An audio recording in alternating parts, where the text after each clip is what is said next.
మత్తయి సువార్త 11వ అధ్యాయము 29వ వచనం చదువుతాం. నేను సాత్వికుడను, దీన మనస్సు గలవాడును కనుక నీ మీద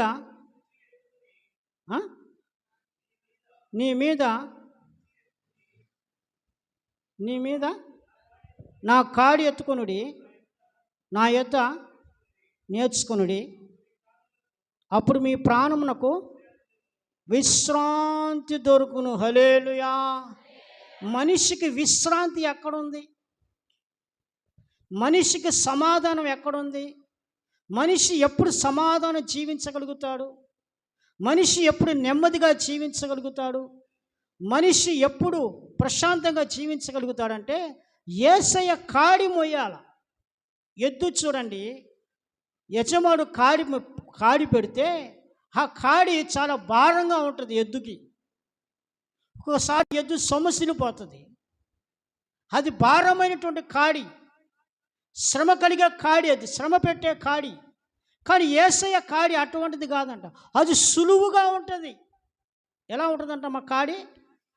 సులువు, చాలా తేలికగా ఉంటుంది, దాంట్లో భారం ఉండదు. ఆయన కాడి నీ మీద పెట్టుకొని మోస్తే నీకు విశ్రాంతి వస్తుంది. ఈ రోజులో నీ విశ్రాంతి లేక, నెమ్మది లేక, సమాధానం లేక జీవిస్తున్నారు మనిషి.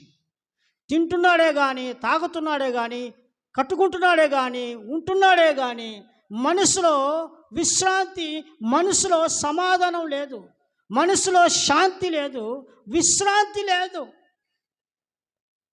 చాలామంది అంటారు తీరిక క్షణం ఉండదు, పైసా దమ్మిడి ఆదాయం ఉండదు.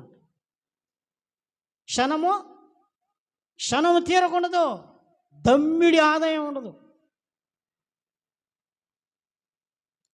ప్రేమటువంటి దేవుని నాకు బిడ్డలారా, నిజంగా నీకు విశ్రాంతి కలగాలంటే, నీకు సమాధానం కలగాలంటే, నీకు శాంతి కలగాలంటే యేసుక్రీస్తు యొక్క కాడి నువ్వు మోయాలి.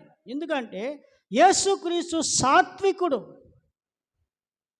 ఆయన నువ్వు కలిగి ఉంటే, యేసయ్య పోలి నువ్వు నడుచుకుంటే, యేసయ్య అడుగుజాలో నువ్వు నడుచుకుంటే నీవు సాత్వికం కలిగి జీవిస్తావు.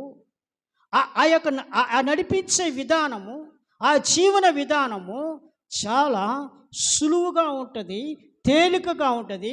అది నీకు భారంగా ఉండదు, అది నీకు విశ్రాంతి ఇస్తుంది, నీకు సమాధానం ఇస్తుంది, నీకు శాంతిని ఇస్తుంది.